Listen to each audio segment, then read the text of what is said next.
Hello बच्चों, आइए देखते हैं क्वेश्चन क्या कह रहा है। A body is moving in the circular path with a constant speed it has. एक बॉडी सर्कुलर पाथ पे मूव कर रही है, चार ऑप्शन दिए हुए हमारे पास। भाई क्या उसकी वेलोसिटी कांस्टेंट हो सकती है, क्या उसका एक्सेलरेशन कांस्टेंट हो सकता है, क्या उसके एक्सेलरेशन का मैग्नीट्यूड कांस्टेंट हो सकता है, या एक्सेलरेशन वेरी कर रहा है टाइम के रिस्पेक्ट में।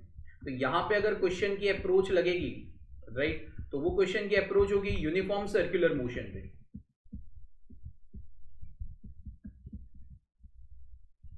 राइट, अगर ये क्वेश्चन की अप्रोच लगेगी तो वो लगेगी basics of the uniform circular motion, जिसमें राइट वेलोसिटी का मैग्नीट्यूड कांस्टेंट होता है। आप ध्यान से अगर देखते हो, आपको ये विजुअलाइजेशन दिख रहा है, राइट, ये विजुअलाइजेशन मैंने रखा ही आपके इसलिए क्योंकि आपको मैं यूनिफॉर्म सर्कुलर मोशन, राइट, ठीक है ना। There is a lot of difference between the theoretical physics and practical physics.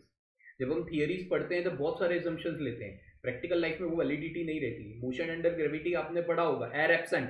Practical life में अगर आप बॉल फेंकेंगे या नीचे से ऊपर फेंकेंगे तो एयर एब्सेंट की पॉसिबिलिटी है नहीं, लेकिन थियोरेटिकल फिजिक्स जब पढ़ा जाता है तब एयर एब्सेंट होता है।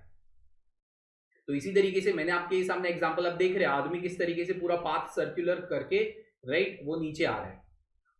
समझ में आ रहा है? तो इसमें मान लीजिए, राइट, क्या हो क्या रहा है, एक्सेलरेशन के बारे में आपका क्या कहना है और वेलोसिटी के बारे में आप क्या क्या कहना है। तो सबसे पहले मैं ये बताना चाहता हूं, वेलोसिटी और एक्सेलरेशन ये दोनों एक तरीके की क्या है, वेक्टर्स क्वांटिटी है। एज यूजुअल वेक्टर क्वांटिटी का कांस्टेंट होना, राइट, इसका मतलब क्या है, इसका मैग्नीट्यूड भी कांस्टेंट होना और इसकी डायरेक्शन भी कांस्टेंट होना। इसका मैग्नीट्यूड भी कांस्टेंट होना और उसकी डायरेक्शन भी कांस्टेंट होना।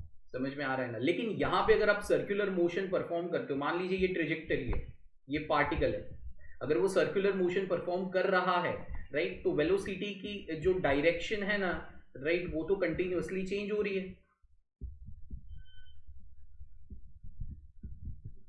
मतलब वो वेक्टर क्वांटिटी है, डायरेक्शन का बदलाव भी एक बदलाव है, मतलब वो कांस्टेंट नहीं है। हाँ, सेपरेटली मैं कह सकता हूं कि उसकी मैग्नीट्यूड कांस्टेंट है। एक्सेलरेशन सेंट्रीपिटल अंदर की तरफ लगता है तो वो भी यार डायरेक्शन चेंज कर रहा है, उसका मैग्नीट्यूड कांस्टेंट है, राइट। तो इसका मतलब मैं सिंपल सी चीज ये कहना चाहता हूं कि कांस्टेंट वेलोसिटी गलत, डायरेक्शन बदल रही है।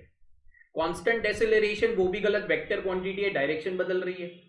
And acceleration of the constant magnitude, acceleration varies with time, गलत। Acceleration of constant magnitude separately define किया गया है मैग्नीट्यूड, अगर ये मैग्नीट्यूड नहीं लिखा जाता तो ये भी गलत हो जाता, राइट। तो यहां पे थर्ड ऑप्शन हमारा परफेक्ट आंसर आएगा फॉर दिस स्पेसिफिक क्वेश्चन।